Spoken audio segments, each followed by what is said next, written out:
नमस्कार दोस्तों, मैं वैभवंश राज आपका स्वागत करता हूं तक्षशिला ट्यूटोरियल के ऑनलाइन चैनल पे। दोस्तों, हम लोग बात कर रहे थे क्लास 12th के फिजिक्स के चैप्टर नंबर 4 जिसका नाम है गतिमान आवेश एवं चुंबकत्व। इसमें दोस्तों हम लोग लेक्चर 4.18 तक कंप्लीट कर चुके थे। आज हम लोग बात करेंगे लेक्चर 4.19 के बारे में। दोस्तों, इस सेशन में और पीछे के कुछ सेशंस में हम लोग क्वेश्चंस के बारे में बात कर रहे थे। चैप्टर हमारा कंप्लीट हो चुका था। अब क्वेश्चंस में देखिए 24 क्वेश्चन तक हमने कवर कर लिया था। आज हम लोग आगे बढ़ेंगे और बात करेंगे क्वेश्चन नंबर 25 के बारे में। देखिए क्वेश्चन नंबर 25 में क्या बोल रहे हैं, दो समांतर तारों के बीच दूरी ज्ञात करनी है, ठीक है, जबकि उनमें क्रमशः 100 एम्पियर और 20 एम्पियर की धाराएं बहती हैं और वे एक दूसरे को 0.08 न्यूटन पर मीटर के बल से आकर्षित करते हैं। 0.08 का मतलब क्या हुआ और मात्रक क्या लिखा है, न्यूटन पर मीटर। इसका मतलब कि जब दोनों तार एक दूसरे को आकर्षित करेंगे तो पहला तार दूसरे तार की प्रति एकांक लंबाई पर, या यूं कह लीजिए दूसरा तार पहले तार की प्रति एकांक लंबाई पर कितना बल लगाएगा, 0.08 न्यूटन पर मीटर। इतना बल वो लगाएगा, ठीक है। चलिए अभी हमें इसके बारे में बात करनी है, हमें दूरी निकालनी है, ठीक है दोस्तों। अच्छा, यहाँ पे एक बहुत काम की चीज दे रखी है, ये प्रतीकांक लंबाई पर लगने वाला बल तो दिया है, लेकिन ये बल कैसा है दोस्तों, आकर्षण का है। आकर्षण का बल का मतलब होता है कि दोनों तार एक दूसरे को आकर्षित कर रहे हैं, एक दूसरे की ओर खींच रहे हैं, और ऐसा तभी हो सकता है जब दोनों तारों में धाराएं क्या हो, एक ही दिशा में हो। ये टॉपिक बताते समय जहां विद्युत धारा की परिभाषा हम लोग ने लिखी थी और मैंने बताया था कि विद्युत धारा की यही परिभाषा जो है वो स्टैंडर्ड है और यही आपको लिखनी होगी एग्जाम में, ठीक है। तो वहां वाले टॉपिक में हमने बिल्कुल सेम यही चीज डिस्कस की थी कि अगर दो तार हो, लंबे हो, समांतर हो, एक दूसरे के रखे हुए हैं और उनमें अगर धारा एक ही दिशा में प्रवाहित करते हैं तो उनके मध्य आकर्षण का बल लगता है।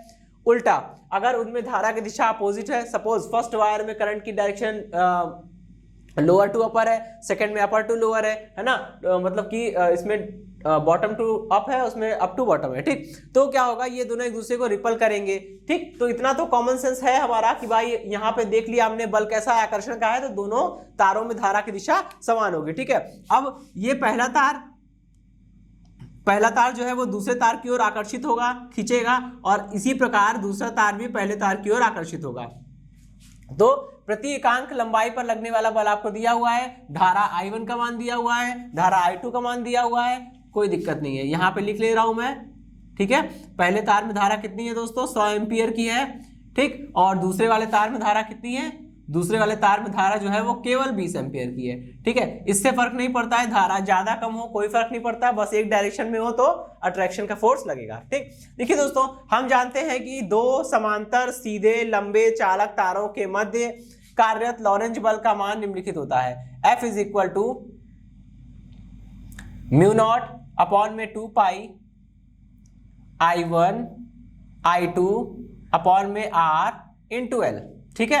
अब यहां क्या होगा, तार की प्रति एकांक लंबाई पर लॉरेंज बल निकालना है, तो ठीक है, तार की प्रति एकांक लंबाई पर लॉरेंज बल कैसे निकालेंगे, F बाई L, ठीक है। F divided by L is equal to mu naught upon में 2 pi multiplied by I1 I2 divided by R, ठीक है। अब देखिए दोस्तों, इसमें आपको सब कुछ दिया हुआ है, केवल म्यू नॉट अपॉन 2 पाई कांस्टेंट होता है, I1 I2 पता है, ठीक है। F बाई L का मान ये दिया हुआ है, आपको केवल R कैलकुलेट करना है। बहुत ही आसानी से आप R कैलकुलेट कर सकते हैं। पहले तो यहाँ पे R की वैल्यू कितनी आ जाएगी, mu naught upon 2 pi into I1 multiplied by I2 divided by F by L, ठीक है। चलिए अभी क्या करना है, सारी वैल्यू को रखिए और केवल कैलकुलेशन बची है, ठीक है। म्यू नॉट अपॉन 2 पाई की वैल्यू कितनी हो जाएगी, 2 into 10⁻⁻⁷ multiplied by I1 is equal to 100 ampere और I2 is equal to 20 ampere divided by F by L is equal to 0.08, ठीक है। सब कुछ MKS में है, ऑल सेट है, बस आपको कुछ नहीं केवल कैलकुलेशन करनी है, ठीक।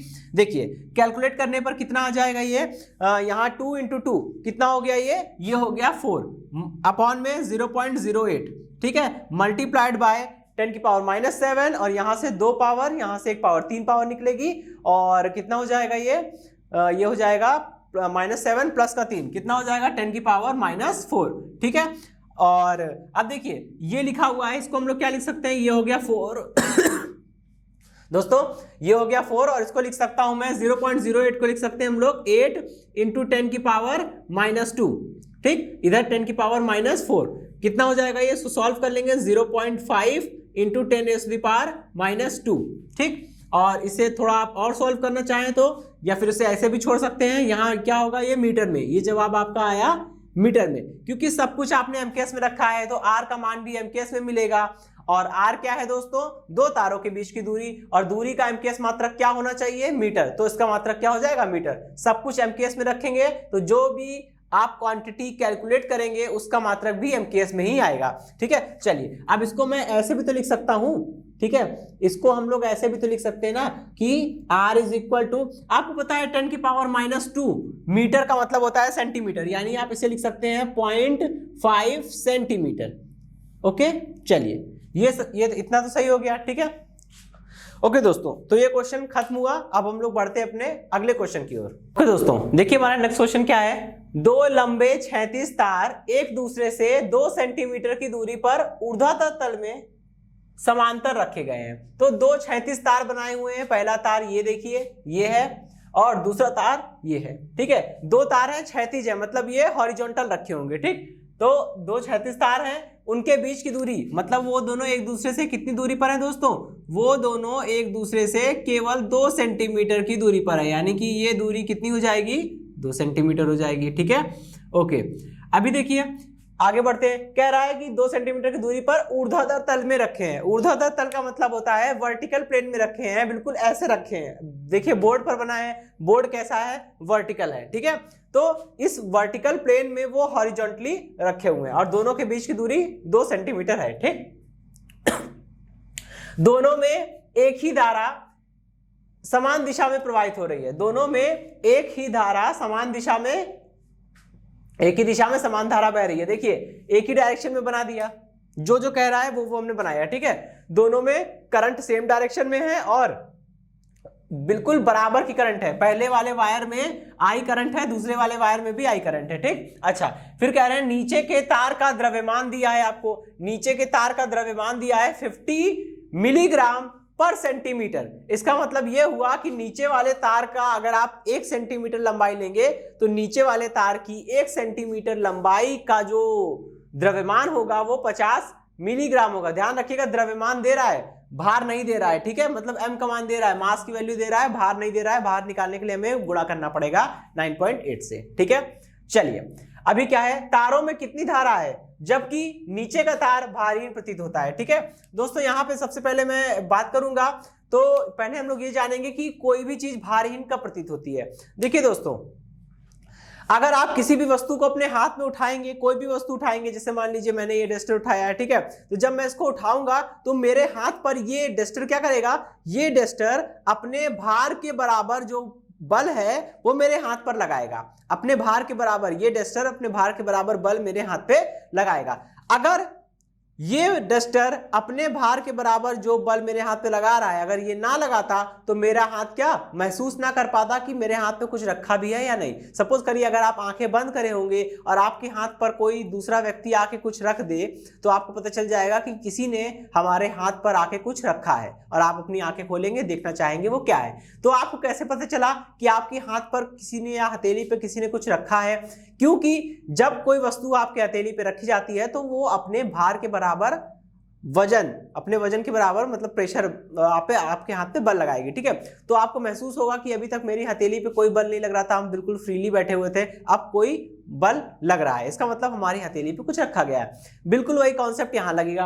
आपको पता है कि हर एक वस्तु का अपना एक भार होता है, अपना द्रव्यमान होता है, तो हर एक वस्तु का जो द्रव्यमान होता है उसके कारण उसके पास भार होता है, वो भार हमेशा पृथ्वी के केंद्र की ओर, नीचे की ओर कार्य करता है, ठीक है। तभी तो यही कारण है ना कि हम लोग किसी भी वस्तु को छोड़ेंगे वो हमेशा नीचे आ जाती है। क्यों? क्योंकि पृथ्वी उसको आकर्षित कर रही है, ठीक है। तो पृथ्वी उसको आकर्षित कर रही है वस्तु को, इसलिए वस्तु नीचे आना चाहेगी। तो वस्तु का भार हमेशा पृथ्वी की ओर, यानी पृथ्वी के केंद्र की ओर, यानी नीचे की ओर लगता है, ठीक। अच्छा, अब इसे भारहीन प्रतीत कराने के लिए कोई भी व्यक्ति इसे अगर पकड़े तो उसे इसका वेट पता ही ना चले, इसके लिए ये बहुत आवश्यक है कि इस पूरे तार का, नीचे वाले तार का जितना भी भार होगा उतना ही बल ऊपर की ओर लगना चाहिए, क्योंकि अगर नीचे वाले तार पर उसके भार के बराबर बल ऊपर की ओर लग गया तो वो तार कैसा हो जाएगा दोस्तों, भारहीन हो जाएगा।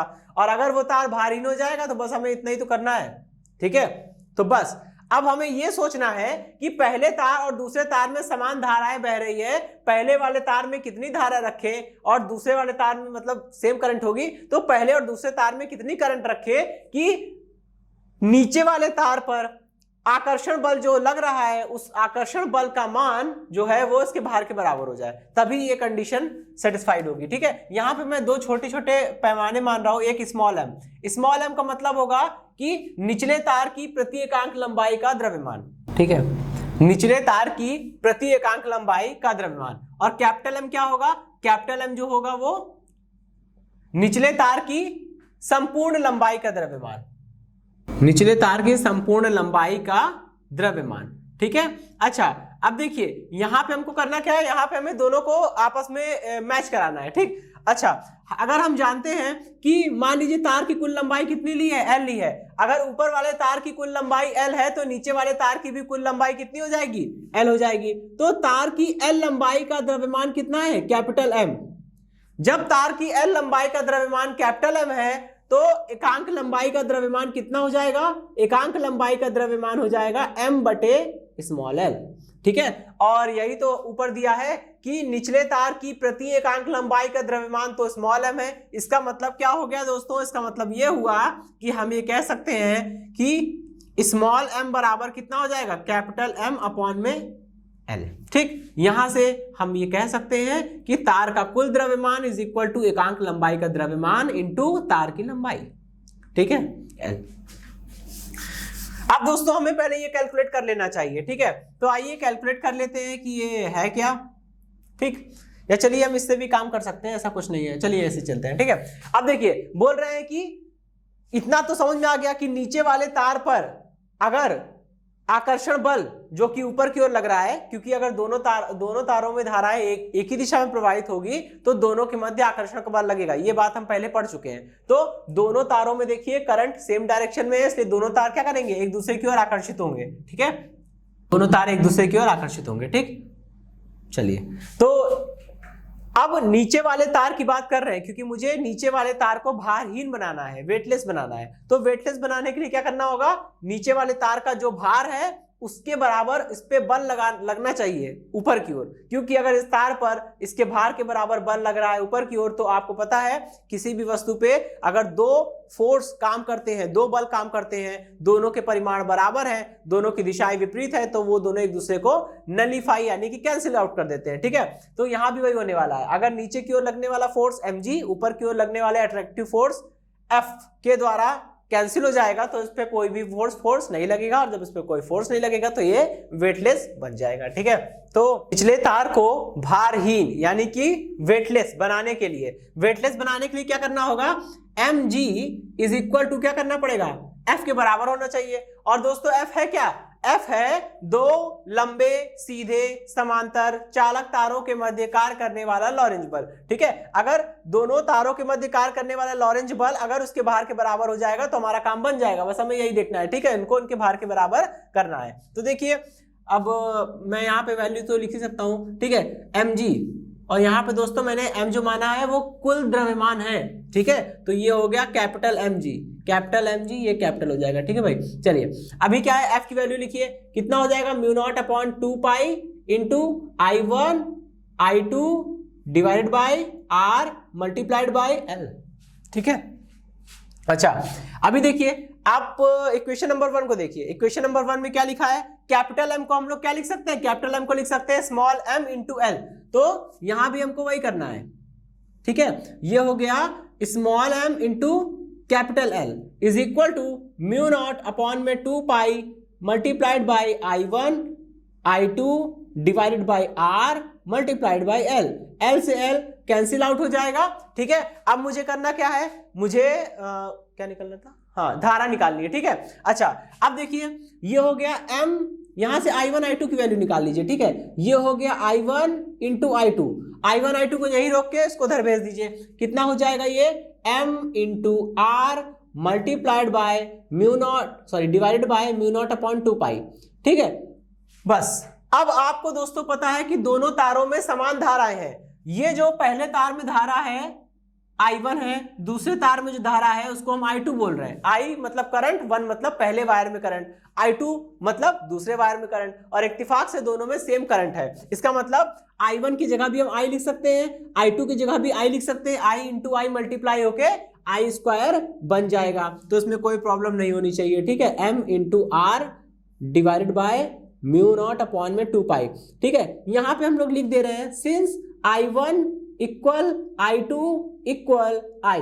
ठीक है, क्योंकि दोनों तारों में समान धाराएं प्रवाहित हो रही हैं। ठीक है, ऐसा इसलिए हो रहा है। चलिए अब इसको कैलकुलेट करता हूं मैं, तो I, ठीक है, और दोस्तों यहाँ पे एक और चीज है, देखिए G मिस हो रहा है। ठीक है, यहाँ पे हम लोग G रखेंगे, यहाँ भी G इसके साथ रहेगा G।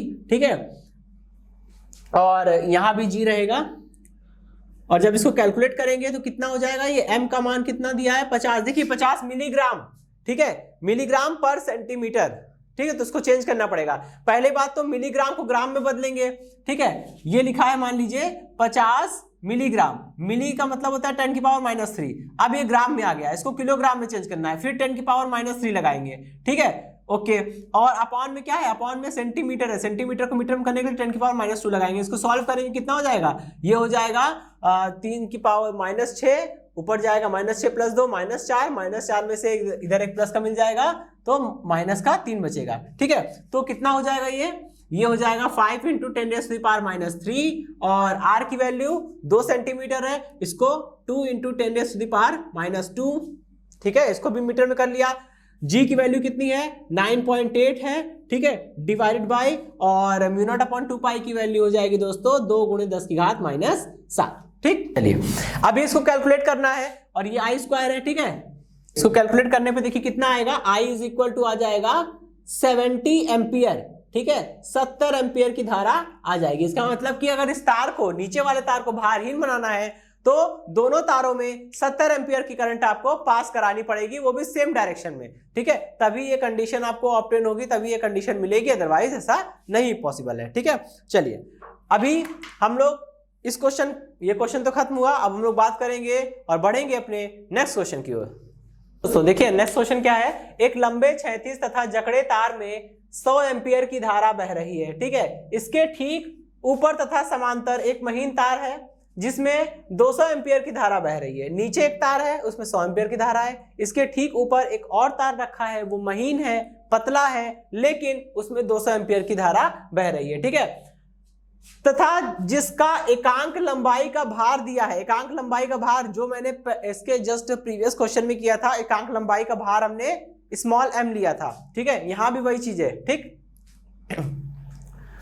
महीन तार को निचले तार से कितना ऊपर रखना चाहिए ताकि यह चुंबकीय प्रतिकर्षण के कारण ही टिका रहे। ठीक है, अब देखिए भाई, ऊपर वाले तार को हवा में ऐसे टिकाना है, मतलब वो नीचे ना गिरे, उसको ऊपर ही रोके रखना है। ठीक है, ये तो वही वाला काम हुआ जो मैंने पहले वाले क्वेश्चन में किया था। अब देखिए, ऊपर वाला तार भले ही पतला है, महीन है, लेकिन उसका कुछ ना कुछ भार तो होगा, और चाहे वस्तु कितनी ही महीन क्यों ना हो, अगर हम ऊंचाई से छोड़ते हैं तो वो जमीन पर ही तो आती है। क्यों? क्योंकि पृथ्वी उसे आकर्षित कर रही है। क्योंकि वस्तु चाहे जितनी भी हल्की हो, उसका वजन चाहे कितना भी कम क्यों ना हो, लेकिन कुछ तो होगा, एग्जैक्ट 0 तो होगा नहीं, कुछ तो होगा।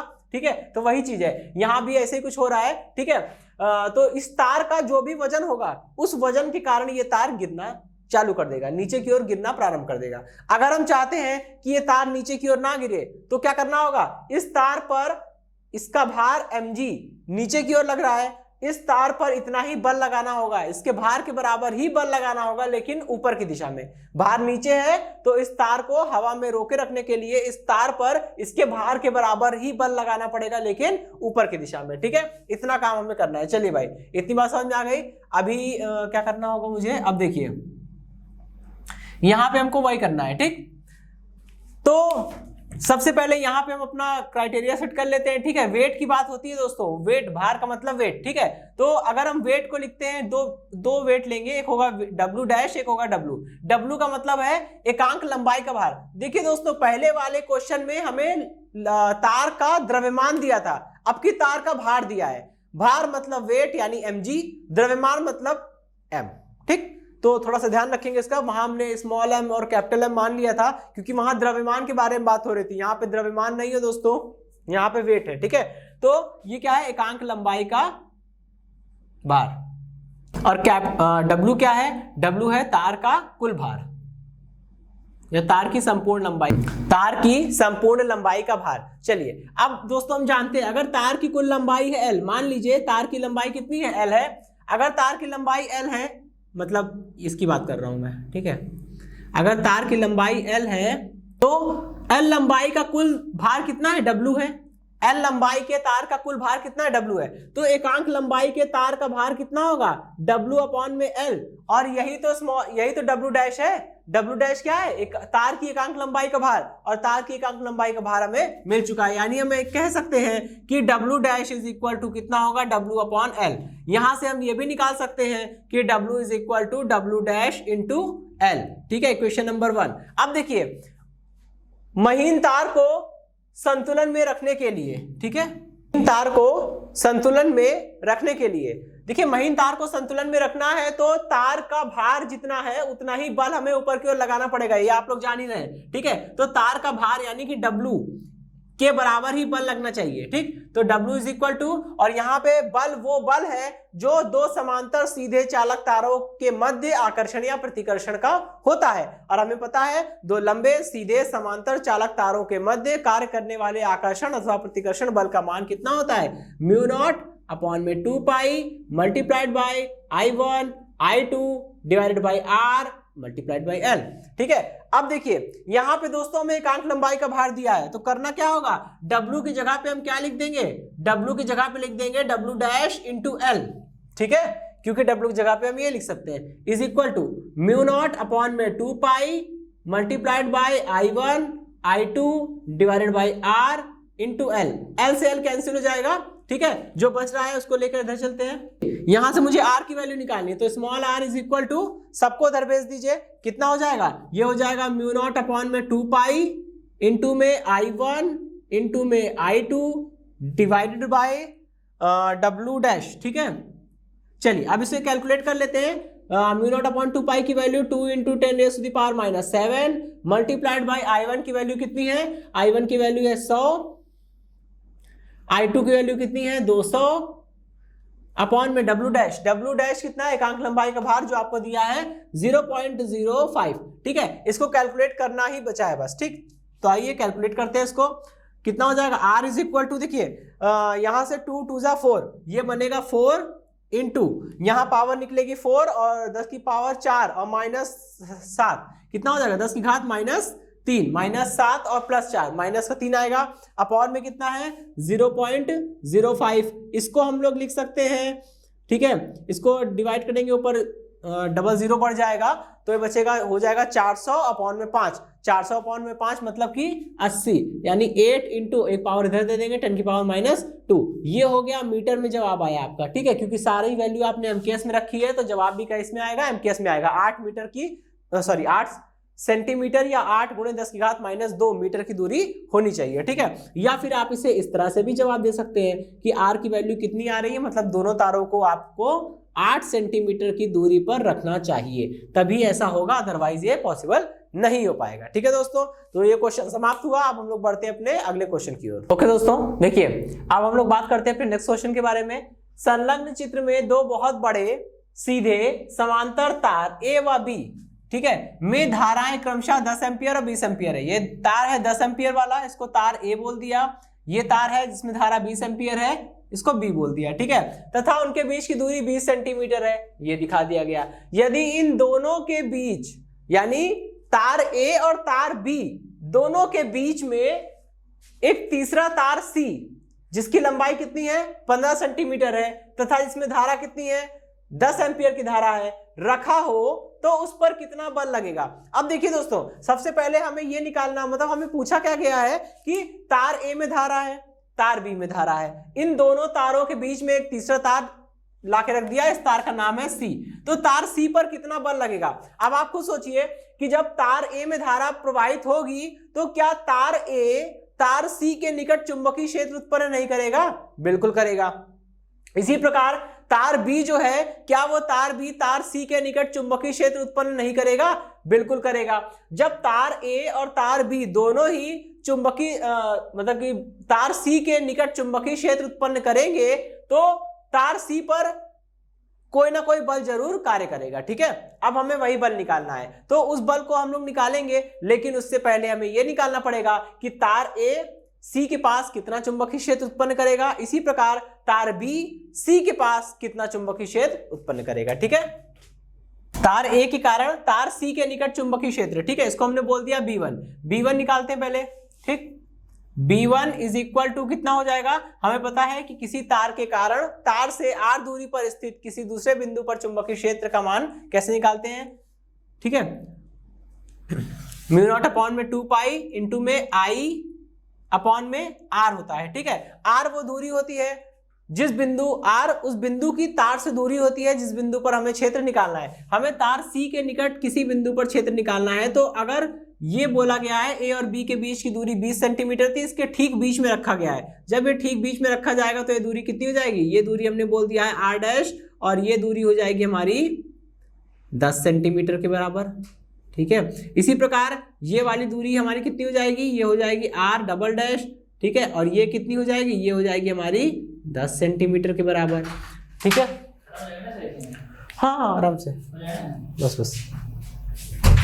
ठीक है, और ये तार A के कारण चुंबकीय क्षेत्र उत्पन्न हो रहा है, इसलिए यहाँ पे धारा की जगह मैंने धारा में I की जगह IA लिख दिया। IA मतलब तार A में धारा। ठीक, इसको फटाफट कैलकुलेट कर लेते हैं, कितना आ जाएगा, B1 इज इक्वल टू ये हो जाएगा 2 इंटू 10⁻⁻⁷ मल्टीप्लाइड बाय I की वैल्यू कितनी है, IA तार A में धारा 10 है, अपॉन में भाई ये दूरी कितनी है 10 सेंटीमीटर, 10 सेंटीमीटर को मीटर में कन्वर्ट करेंगे 10⁻⁻2, इसको कैलकुलेट करने पर कितना आ जाएगा, B1 इज इक्वल टू 2, और यहाँ पावर है -1, पावर -1 ऊपर जाके हो जाएगी +1, तो ये पावर प्लस की 2 और ये -7, कितना हो जाएगा 2 इंटू 10⁻⁵। ठीक है, चलिए भाई इतनी बात समझ में आ गई। ओके, अभी इसी प्रकार क्या करेंगे तार B के कारण। ठीक है, तार A के कारण तार B के कारण तार C के निकट चुंबकीय क्षेत्र, जब तार B के कारण तार C के निकट चुंबकीय क्षेत्र निकालेंगे तो कितना आएगा, B2 is equal to μ0 upon में 2 pi multiplied bye IB upon में R, और इसे कैलकुलेट कर लीजिए कितना हो जाएगा, ये हो जाएगा B2 is equal to 2 into 10⁻⁷ multiplied by 10 तार B में धारा 20 है ना, तो ये हो जाएगा मल्टीप्लाइड बाय 20 अपॉन में तार B से C की दूरी कितनी है 10 सेंटीमीटर, तो 10 इंटू 10⁻⁻2, और इसे कैलकुलेट करके कितना आ जाएगा, यहां से पावर निकलेगी -1, ऊपर जाके पावर +2 जाएगी, ये इसको -5 कर देगी, 2 2 4 हो जाएगा, और ये आ गया B2 is equal to 4 into 10⁻⁵।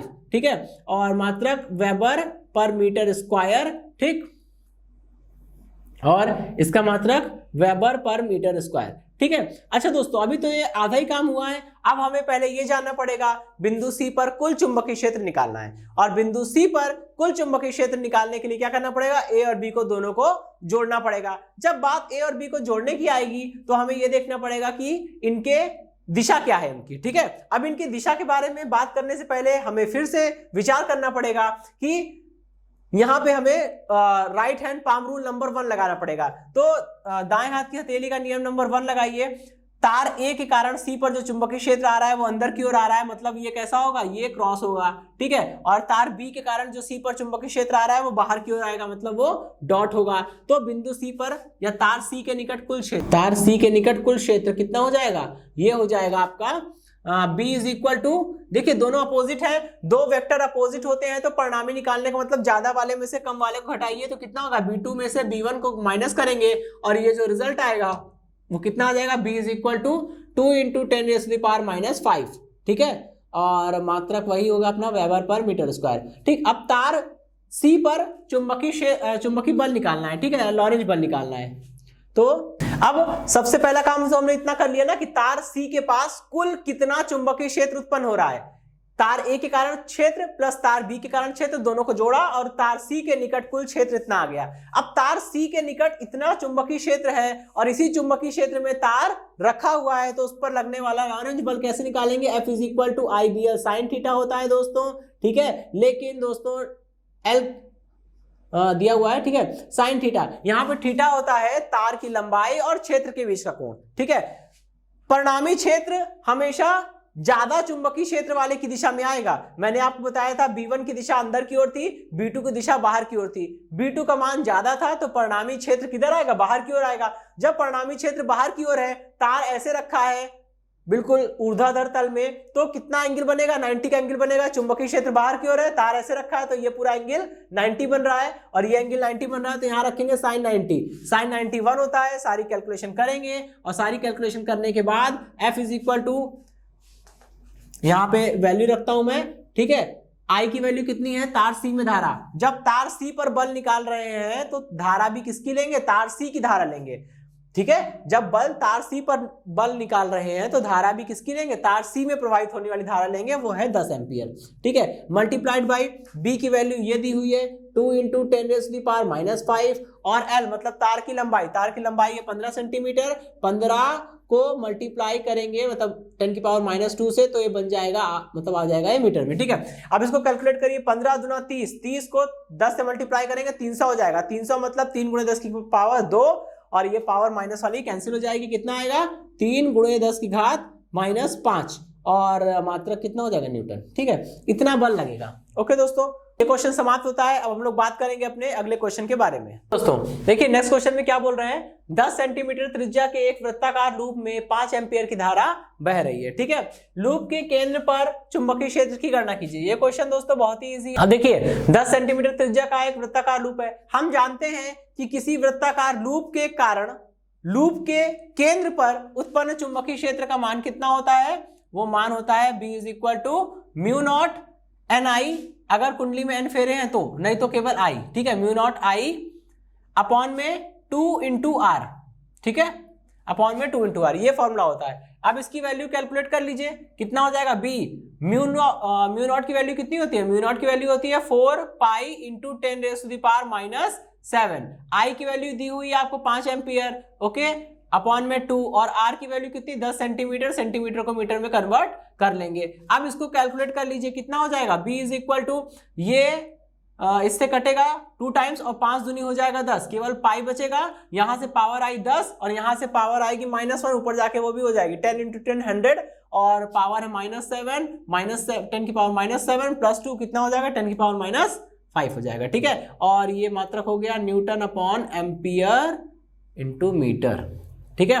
तो ये हो जाएगा दोस्तों आपका जवाब। ओके दोस्तों, ये क्वेश्चन समाप्त हुआ। अब हम लोग बढ़ते हैं अपने अगले क्वेश्चन की ओर। ओके दोस्तों देखिए नेक्स्ट क्वेश्चन क्या है? नेक्स्ट क्वेश्चन में बोल रहे हैं 30 मीटर लंबे तार से, ये एक लंबा तार दिया हुआ है आपको, ठीक है। इस लंबा तार को नाम दे दीजिए PQ, ठीक है। ये लंबा तार है PQ, इसकी लंबाई है 30 मीटर। तो 30 मीटर एक लंबे तार से 8 सेंटीमीटर व्यास की एक समतल कुंडली बनाई गई है। एक समतल कुंडली, एक वृत्ताकार कुंडली बनाई गई है, ठीक है। यदि कुंडली में 6 एम्पियर की धारा हो तो उसके केंद्र पर कितना चुंबकीय क्षेत्र होगा? सबसे पहले तो ये जान लीजिए दोस्तों कि अगर L लंबाई के तार को मोड़कर आप R त्रिज्या वाला एक वृत्ताकार कुंडली बना रहे हैं तो इसका मतलब क्या होगा कि तार की लंबाई, इसका मतलब यही होगा कि तार की कुल लंबाई इक्वल टू वृत्ताकार कुंडली की परिधि, कुंडली में फेरों की संख्या, ठीक है। चलिए भाई इतनी बात समझ में आ गई। अच्छा, तार की कुल लंबाई कितनी है? L है। और वृत्ताकार कुंडली की परिधि कितनी है? भाई अगर वृत्ताकार कुंडली की त्रिज्या R है तो परिधि कितनी होगी? 2 पाई R होगी। और हमने मान लिया है कि वृत्ताकार कुंडली में कुल कितने फेरे हैं? कुल N फेरे हैं, कैपिटल N फेरे हैं, ठीक है। चलिए भाई अभी क्या करना है हमें? अभी हमें इसके कारण चुंबकीय क्षेत्र निकालना है, ठीक। तो इसकी जरूरत जब पड़ेगी तब हम लोग इसका यूज कर लेंगे। इसको इक्वेशन नंबर 1 मान लिया। अब देखिए दोस्तों, हमें पता है कि वृत्ताकार कुंडली के केंद्र पर उत्पन्न क्षेत्र कितना होता है, ठीक है।